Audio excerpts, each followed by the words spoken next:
For millions of years, fire has played an important role in shaping the West Australian environment. Many of our plants and animals have been forced to adapt to the problems of fire, and if it hadn't existed, our forests, scrub and wildlife would look quite different. Mankind too has been influenced by fire. There's little doubt that life for our ancestors would have been virtually impossible without it. And even today we appreciate its uses. However, fire is also extremely dangerous. It's one thing to use it for a specific task in a controlled situation, but something else altogether to allow it to burn freely across the countryside. A raging bushfire out of control is a daunting sight. It destroys virtually anything and everything in its path. Forests, crops, animals, homes, all are threatened. Nothing is safe. But is such appalling destruction really necessary? Unfortunately, we can't get rid of bushfires completely, but we can reduce the number which occur, and we can minimize the risk of them spreading. Imagine a typical summer's day, hot, dry, with an occasional wind gusting in from the east. It's just the sort of day for a barbecue, a picnic, a swim in the river perhaps. But it's also a perfect day for a bushfire. It may seem hard to believe, but in these conditions, when the vegetation is parched and brittle, the land hard and dry, this can become this in a matter of seconds. Of course, playing with matches is dangerous at any time, but in midsummer, in the heart of the bush, it's plain stupidity. It's a sad fact, but most bushfires are caused by careless people who are simply unaware of the hazards of fire. For instance, this fire started because Joe Blazers here forgot to think, not once, but twice. To begin with, he didn't think to clear an area around the fire to prevent it from spreading. If he'd removed the surrounding twigs, grass and bushes, the fire would have remained small and easy to control. Secondly, he didn't think to check that the fire had been completely put out. It doesn't take much effort to do the job properly. And look at him now. He's still not thinking.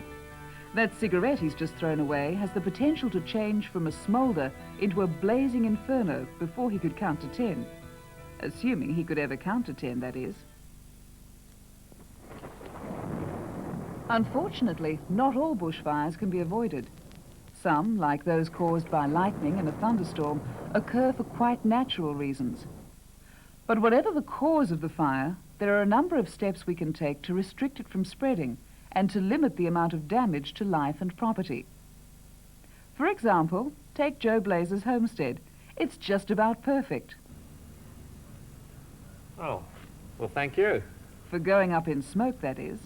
Huh? Come on, Joe, this is no time for putting your feet up. It's almost summer. You've got work to do.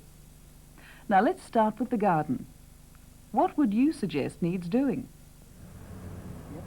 Oh, prune the roses, maybe. That's not exactly what I had in mind. You can begin by clearing away those trees and shrubs that are close to the house. Well, personally, I reckon they look rather good. It's got nothing to do with how they look. The point is they burn easily, and we're trying to reduce the chance of fire reaching the house. Those weeds along the house and in the garden can go as well. The next task is to check the lawn. It's a bit too dry and long. And look at all those dead leaves that need clearing. By keeping the grass well watered and as short as possible, any fire will find it difficult to burn. So, what else can we do to protect the house? Oh. New coat of paint? I was thinking more in terms of how to prevent burning embers from getting into places where they can start a fire. For instance, all doors and windows should be fitted with wire screens. The space under the floor of the house should be fully enclosed, and the roof vents and eaves covered with wire mesh. And while you're up there, you could check that the gutters are clear of any leaves and rubbish.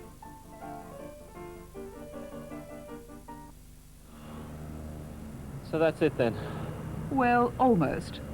That wood heap should be moved well away from the house, and the petrol stored in well-sealed metal containers. Finally, a good water supply is essential. Will this do? Ever heard of taps, Joe?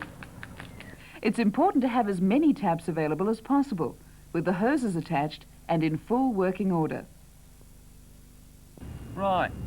So what am I going to do with all this rubbish I've collected? Perhaps you could burn it. Is that meant to be some kind of a joke? In fact, under certain conditions, you can burn off rubbish, but only in a properly constructed incinerator, not in that open drum, and preferably in the cool of the evening. And don't forget to clear a wide area around it. If everybody followed these simple procedures, the amount of damage caused by fire could be reduced dramatically. Of course, it may never happen, but if your home is threatened by fire, it's important that you know what to do. As soon as you see the first signs of fire, make sure that an adult is informed immediately, so that the fire brigade can be called as quickly as possible. Mom! Mom! Remember, unless you're told otherwise, it's safer to stay in your house than to be out in the open. If, once the firemen arrive, you are asked to evacuate to another area, it's vital to do exactly as you are told, and without delay. In Western Australia, whether we like it or not, fire will always be a major problem, and it's up to each and every one of us to prevent it when possible. Roger, what's your location? Over. Remember, always clear an area before lighting a fire. Double check that the fire is out before leaving it. Never play with matches. Make sure people who smoke cigarettes put them out properly. Check that your house and garden are well protected. And if you do see a fire, tell an adult to call the fire brigade as soon as possible. This summer, let's use our common sense and beat the bushfire. Hello? Yes, I'd like to report a bushfire.